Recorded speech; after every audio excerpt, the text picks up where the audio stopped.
Santé et sécurité MAG avec Céline Nguessan.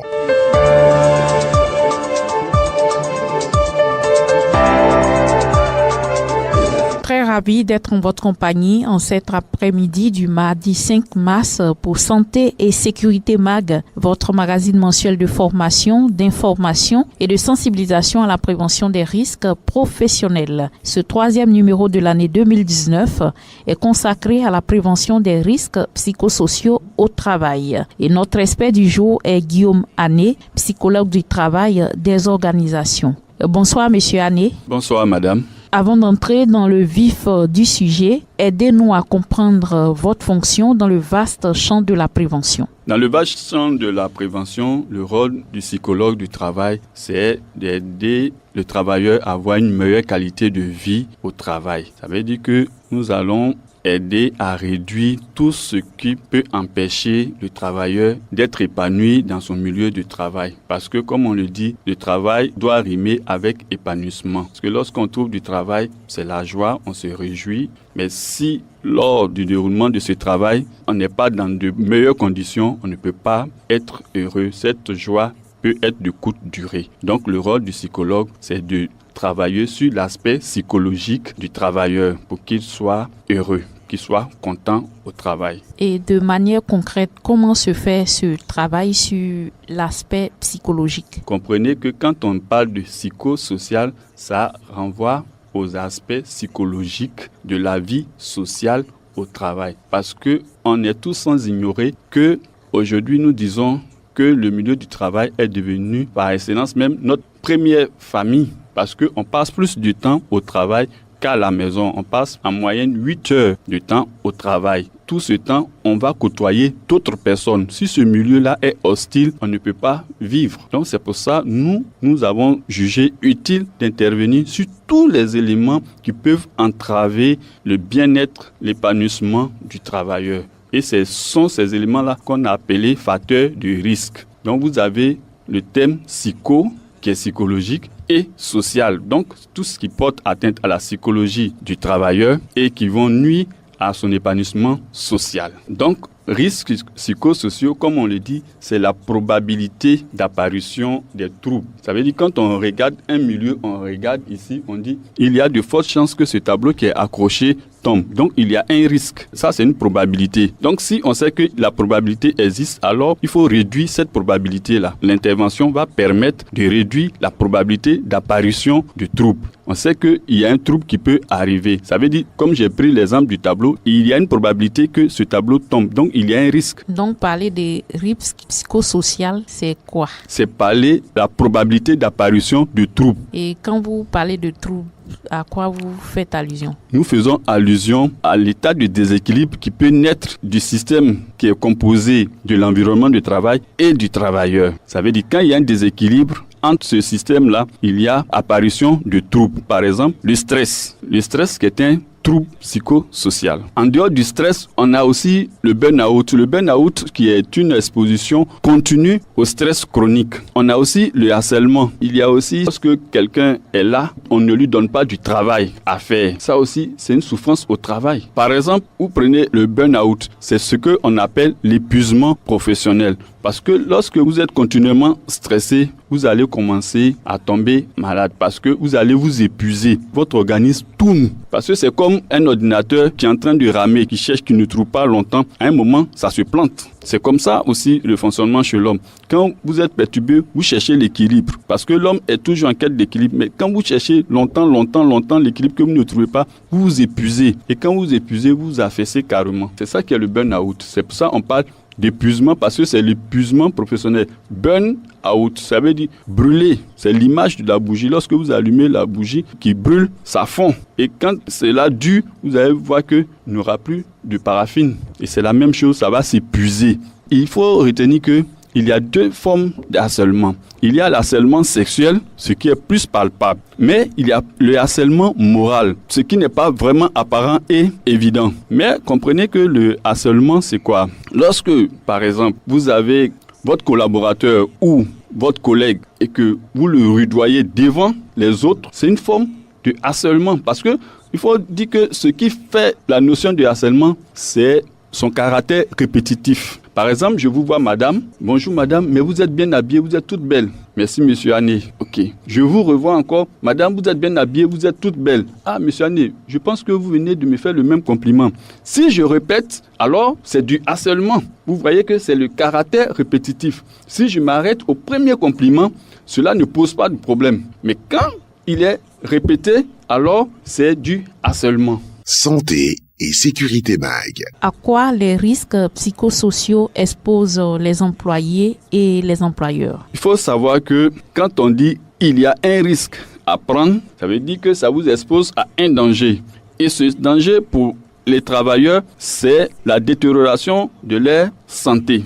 Par exemple, pour des gens qui travaillent dans des usines où il y a du bruit, si on ne donne pas les équipements adéquats, cela va détériorer l'audition chez ces travailleurs-là. À la longue, ils pourront être sujets à la surdité. Donc cela va détériorer leur santé. Mais encore plus grave, nous parlons maintenant de maladies silencieuses. Quand un individu est soumis à des conditions de stress permanentes, il est chroniquement stressé, mais on va déboucher sur des pathologies comme le diabète. Aujourd'hui, la pathologie, c'est tristement à la mode, les AVC. Mais lorsque vous êtes perpétuellement sous pression, mais c'est la tension, c'est le rythme cardiaque qui augmente. Quand le rythme cardiaque augmente, alors qu'est-ce que le cœur sait faire? C'est de propulser le sang dans les vaisseaux. Alors si le rythme est augmenté, ça veut dire que le débit aussi va accroître. Donc on va être exposé à l'hypertension artérielle. Et si vous êtes exposé à l'hypertension artérielle, mais les vaisseaux c'est de la tuyauterie. Il faut avoir la tuyauterie de bonne qualité. Mais si cette tuyauterie n'est pas de bonne qualité, elle va céder. Et si ça cède au niveau du cerveau, on va parler d'accident vasculaire cérébral. Et c'est le dommage de l'AVC. L'AVC hémorragique que nous connaissons. C'est vrai qu'il y a deux formes d'AVC. Il y a l'AVC ischémique et puis il y a l'AVC hémorragique. Je peux vous expliquer brièvement concernant l'AVC. L'AVC, c'est comme un jardin. Quand vous avez un jardin irrigué, si vous envoyez beaucoup d'eau, ça va inonder le jardin et les plantes vont mourir. Ça, c'est l'AVC hémorragique. Ça veut dire que le sang va prendre tout le jardin. Mais si vous n'envoyez pas de l'eau, les plantes vont sécher. Donc, c'est ça qui est l'AVC ischémique. Lorsque il y a une thrombose, ça veut dire qu'un caillot va boucher un vaisseau et que le sang n'arrive plus au cerveau. Alors, le cerveau va se dégrader et la partie que ce cerveau contrôle ne va plus fonctionner. Il y a aussi d'autres aspects qui sont liés au stress. On a vu maintenant des jeunes, ce qui est à la mode, on parle de l'afterwork. Mais nous prenons le mauvais côté de l'afterwork. L'afterwork, c'est un facteur anglo-saxon pour rapprocher les travailleurs des décideurs. Mais chez nous, ici, après le travail, on se retrouve et puis on boit. Parce que soit on a eu une journée difficile, c'est le stress, c'est la pression et c'est l'alcool. Ce que nous avons remarqué dans les usines, par exemple, on pensait que les accidents devaient survenir plutôt la nuit. Mais on s'est rendu compte que les accidents de travail apparaissaient dans la première moitié de la journée. Et pourquoi?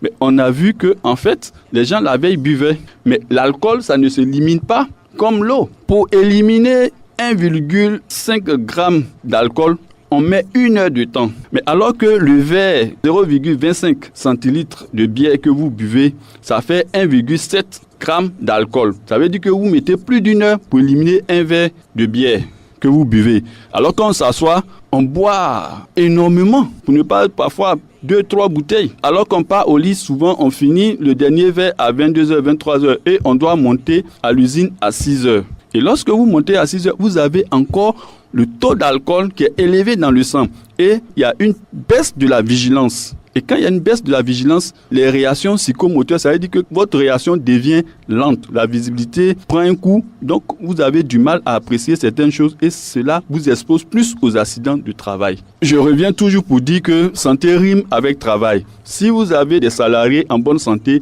vous obtenez la meilleure performance de ces salariés-là. Mais si vos salariés sont malades, de tout ce que je viens de citer, si le taux d'accident de travail est élevé dans votre entreprise, vous allez payer beaucoup d'assurance. Vous allez dédommager beaucoup de salariés. Le manque à gagner est énorme. Et les normes comptables ne prennent pas en compte tous ces aspects-là d'absentéisme parce que quand vous avez quelqu'un qui vient de faire un AVC, il est invalide. Donc, il est en repos maladie. Et s'il est en repos maladie, vous allez le payer. Donc vous allez payer quelqu'un à ne rien faire. S'il ne fait rien, mais qui va faire son travail? Il faut trouver un remplaçant. Et celui qui va venir le remplacer, vous devez aussi le payer. Est-ce qu'il est vraiment outillé comme le précédent à faire le travail? Donc la productivité aussi va prendre un coup. Au niveau de la clientèle, vous pouvez perdre de la clientèle. Donc la chute du chiffre d'affaires. Donc vous voyez que les entreprises perdent énormément en manquant à leur devoir de veiller à la qualité de vie de leurs employés. Santé et sécurité MAG. Que proposez-vous pour la prévention des risques psychosociaux au travail? Ce que nous proposons, il faut que les entreprises saisissent l'occasion de nous inviter à faire un repérage des différents risques professionnels qui existent dans leur entreprise. Et lorsque nous allons faire ce repérage-là, nous allons mettre en place un plan de prévention pour les aider à réduire au mieux ces facteurs de risque dans leurs entreprises. Monsieur Ané, quel état des lieux faites-vous de la prévention des risques psychosociaux dans les entreprises ivoiriennes? Je dirais que pour le moment, cette prévention, elle est timide. Mais si elle est timide, ça veut dire qu'elle avance malgré tout. Parce que nous voyons que nous sommes passés du sigle CHSCT au sigle CSST. C'est-à-dire nous sommes passés d'un comité d'hygiène, de sécurité et de conditions de travail à un comité de santé, sécurité au travail. Ça veut dire qu'il y a un thème nouveau qui est apparu, c'est le thème santé. Donc, ça veut dire que la santé est devenue un centre d'intérêt, un point de préoccupation pour les employeurs. Et encore, il faut regarder que dans le nouveau code du travail, il y a apparition aussi de ce thème-là, de la santé au travail, de la qualité de vie au travail. C'est-à-dire que la législation aussi se préoccupe de la santé des salariés. Et donc, nous pensons que cela avance. Parce que même en France, ce n'est que dans les années 2006-2008 que ce thème-là est rentré en vigueur au sein des entreprises françaises. Donc, je pense que timidement, mais sûrement, les choses vont gagner du terrain et les choses vont avancer. Pourquoi les entreprises ivoiriennes devraient-elles adopter en leur sein une politique de prévention des risques psychosociaux au travail? On a tous à gagner, et l'entreprise et le salarié. C'est pareil, pour la santé publique comme la santé au travail, c'est la même chose. Lorsqu'un État veut gagner, l'État fait de la prévention, on fait de la vaccination, on fait tout cela. Et c'est la même chose pour les entreprises. Si vous voulez gagner, il faut que vous agissez sur la prévention. La prévention, c'est de venir faire un diagnostic. On va faire une évaluation diagnostique pour voir qu'est-ce qui ne va pas, qu'est-ce qui existe. C'est la même chose. Vous n'attendez pas de tomber malade. Vous partez, vous faites un bilan de santé. Est-ce que je suis en bonne santé? Comme on le dit, le portant, c'est un malade qui s'ignore. Donc, en faisant votre bilan de santé, vous allez découvrir que soit j'ai trop de sucre ou bien j'ai ceci, et cela va vous permettre d'adopter de meilleurs comportements. C'est pareil pour l'entreprise. Lorsque vous allez faire l'évaluation diagnostique, vous allez déceler les facteurs de risque qui existent au sein de votre entreprise. Et en ce moment, on va adopter un plan de prévention. Et ce plan de prévention se décline en 3 phases. La première phase, il faut agir sur des facteurs de risque professionnels qui existent. Parce qu'il y a des facteurs sur lesquels on peut agir directement. C'était ça le rôle du comité d'hygiène et de sécurité de conditions au travail. Ça veut dire on va regarder, on va enlever les choses qui peuvent provoquer des accidents de travail. On va réduire ces facteurs-là. Mais malheureusement, on va voir qu'il y a des facteurs qui sont inhérents à la production de l'entreprise qu'on ne peut pas malheureusement supprimer. Auquel cas, qu'est-ce qu'il faut faire? Si on ne peut pas modifier ces facteurs-là, il faut travailler maintenant sur un changement de comportement des travailleurs. Mais à travers quoi? D'abord, il faut leur donner les équipements nécessaires pour se protéger contre ces facteurs de risque-là. Par exemple, s'il doit faire chaud ou bien des gens qui doivent rentrer dans une chambre froide, ils ne vont pas rentrer dans cette chambre froide avec leur chemise. Il faut leur donner des équipements de protection, ce qu'on appelle couramment dans le jargon des épées. Il faut leur donner ces équipements-là pour qu'ils puissent se protéger. Mais aussi,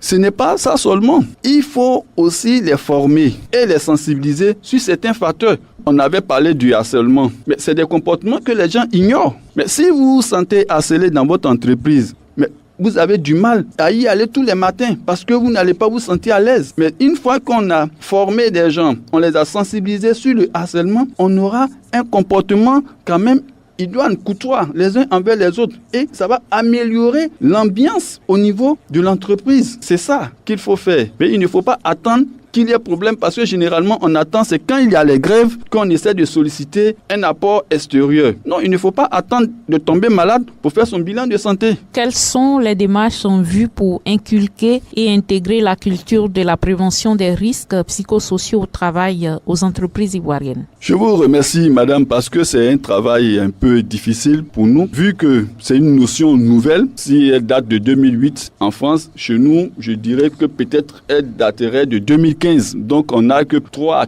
4 années. Et le fonctionnement n'est pas vraiment clair. Ça est dans les tests, mais dans la pratique, on ne le voit pas. Donc, vous voyez, c'est pas vraiment connu des différents responsables de ressources humaines. Même souvent les responsables santé-sécurité. Il y a beaucoup de choses qui échappent. Et donc, on n'est pas promptement sollicité par les entreprises. De ce fait, nous-mêmes, nous allons vers les entreprises pour leur soumettre des offres. Et il y a certaines entreprises quand même qui saisissent d'occasion, qui voient l'opportunité et qui nous appellent et qui échangent avec nous. Et nous pensons que le faisant, et aussi avec cette opportunité aussi que vous nous offrez, si nous les multiplions, nous pensons que nous pouvons mieux communiquer sur ces aspects-là et puis faire avancer la chose. Monsieur Ané, quelles sont les actions que vous avez déjà réalisées et les résultats obtenus? Nous faisons des soumissions d'offres et heureusement, dans nos différentes soumissions, nous avons été approchés par un grand groupe qui a vraiment trouvé intéressant notre offre et nous avons commencé à travailler ensemble. Ça fait bientôt 1 an que je travaille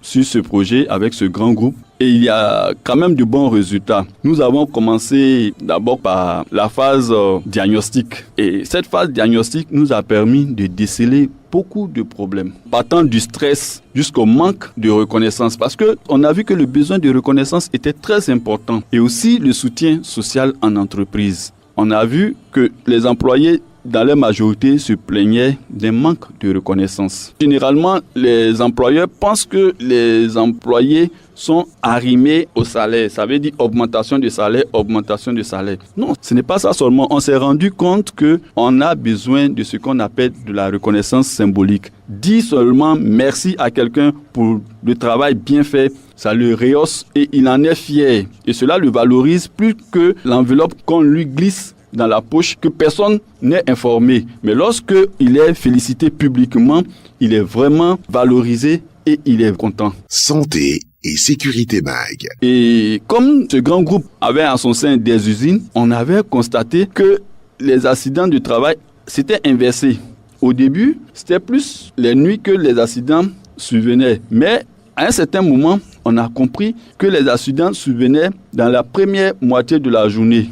Avant 14 heures, ça veut dire que c'est le cas de 6 heures à 14 heures qui totalisait le plus d'accidents. Quand j'avais lancé le questionnaire, on s'est rendu compte que la majorité des travailleurs buvaient généralement les soirs. Et bien malheureusement, ils pensaient que comme il peut boire le soir, mais il ne peut pas boire sur le lieu du travail. Donc, il n'est pas en infraction. Mais ce qu'il oublie, c'est que notre système met assez de temps pour éliminer l'alcool. Donc, quand le matin qu'il vient au travail, il a encore les effets de l'alcool. Et donc, comme je disais, il y a un manque de vigilance parce que en ce moment, quand vous buvez, quand vous êtes saoulé, pour ceux qui ont déjà bu, votre niveau de vigilance baisse. C'est pour ça qu'on demande de ne pas conduire lorsqu'on a bu de l'alcool. Donc, pour des gens qui travaillent à l'usine sur des machines, souvent, ils ont du mal à réagir et à bien percevoir les choses et généralement cela est une cause d'accident. Et on a pu relever ça et on a commencé à sensibiliser les travailleurs sur ce phénomène et ils étaient très contents parce qu'ils ne savaient pas cela. Pour eux, en buvant à la maison le soir, c'était pas grave et puis revenir au travail le matin, il n'y avait pas de problème. Ils ne savaient pas que ce taux d'alcool pouvait encourir jusqu'à même à 14 heures, ça dépend de la quantité qu'ils auraient bu la veille. Et ça, c'est un des éléments. Mais on a aussi échangé avec les managers pour attirer leur attention sur la reconnaissance. Parce que même si l'augmentation au niveau de l'employeur ne suit pas, mais au niveau managérial, on pouvait quand même féliciter, reconnaître le travail que fait le collaborateur pour le motiver. Et ça, c'est un épanouissement psychologique, c'est très important. On a eu à déceler des cas de harcèlement. Mais les gens ne savaient pas que c'était du harcèlement. Par exemple, souvent je ris, quand vous avez un collaborateur et que à midi vous lui tendez 200 francs, allez vous acheter de la banane, c'est pas normal. Cela ne se trouve pas dans son contrat de travail, c'est pas sur sa fiche de poste. Vous pouvez lui demander le service et il est en mesure de vous refuser ce service. C'est dans son droit. Mais lorsqu'il vous refuse le service et que vous réprimez en arrière, il y a un problème. C'est un facteur de harcèlement. Il n'est pas votre, je dirais entre guillemets, votre enfant. Il y a des supérieurs, des managers qui vont jusqu'à insulter leurs collaborateurs. C'est pas normal. C'est du harcèlement.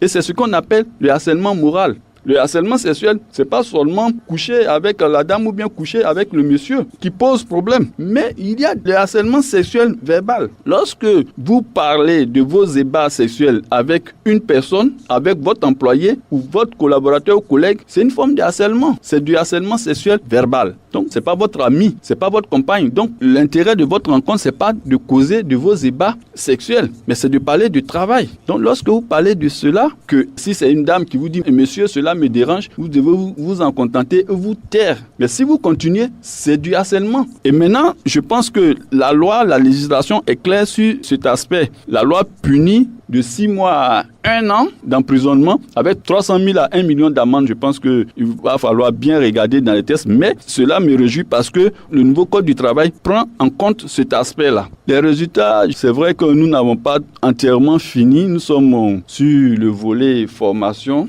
Mais je vais dire qu'on a de bons résultats puisque ce sont ces résultats-là qui nous ont permis de cibler les types de formations à faire. Et je dirais que nous sommes presque à la fin avec ce que nous avons eu comme formation et sensibilisation. Les retours sont vraiment favorables parce que les employeurs se réjouissent de beaucoup de changements. Ils se disent qu'aujourd'hui, nous avons appris des choses que nous ne savons pas, que ces choses étaient nocives pour nous. Par exemple, la gestion du stress. Parce que les gens n'avaient pas une bonne compréhension du stress. Le stress, c'est une fonction vitale. On ne peut pas vivre sans stress. Contrairement à ce que les gens pensent que le stress c'est une maladie. Le stress n'est pas une maladie. Le stress c'est une fonction comme la fonction respiratoire. Le stress permet à l'individu de s'adapter à une situation nouvelle. Mais si vous n'avez pas ce mode de fonctionnement, vous ne pouvez pas vivre parce qu'il faut s'adapter. Si vous ne pouvez pas vous adapter, vous êtes amené à disparaître. Donc, pour récapituler, nous avons vraiment aidé les travailleurs à mieux gérer leur stress. Quels sont les défis auxquels vous êtes confrontés?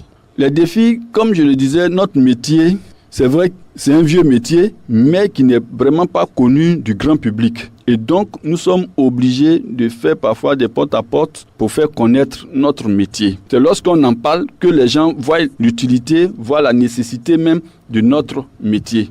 Mais tant qu'on ne communique pas dessus ou on ne mène pas d'activité, personne n'en parle. Parfois même, on nous dit ça c'est chez les blancs, ça peut marcher. Mais qu'on soit blanc ou noir, on est constitué de la même façon. La seule différence, c'est la mentalité. Donc, je pense qu'il faut plutôt agir sur un changement de mentalité pour faire comprendre la nécessité de notre intervention, surtout dans les entreprises. Et quelles sont vos perspectives pour relever ces défis? Pour relever ces défis, comme je le disais, nous avons décidé, nous n'allons pas attendre que les entreprises viennent vers nous, mais nous allons aller vers les entreprises. Et à cet effet, nous avons même contacté une entreprise qui a charge de gérer la santé et la sécurité au travail, avec laquelle nous comptons vraiment travailler pour promouvoir la psychologie, surtout dans le milieu du travail.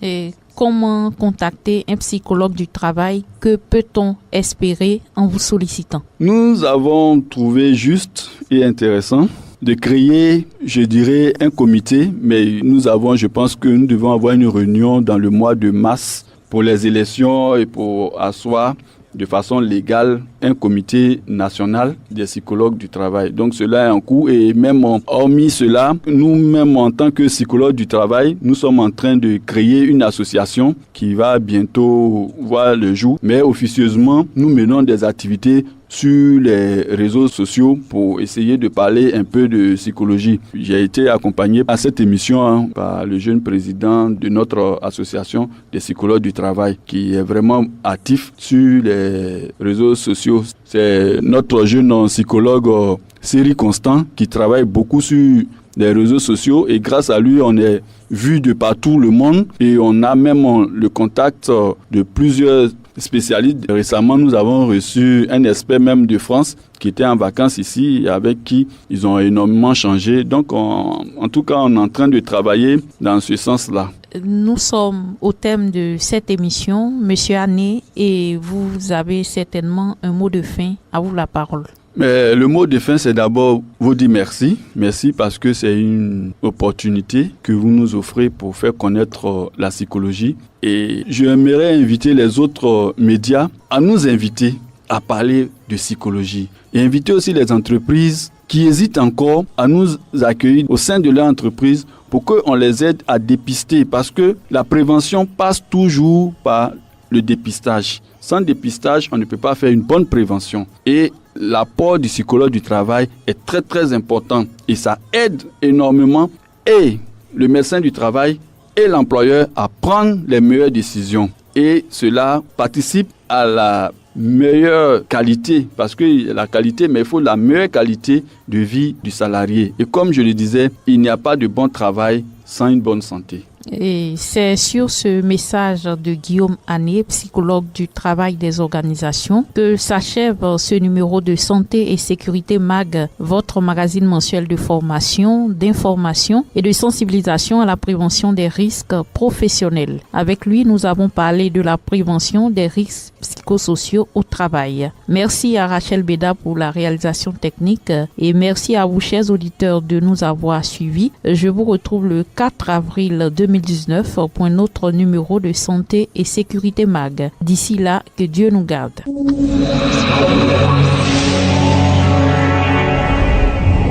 Santé et Sécurité MAG avec Céline Nguesson.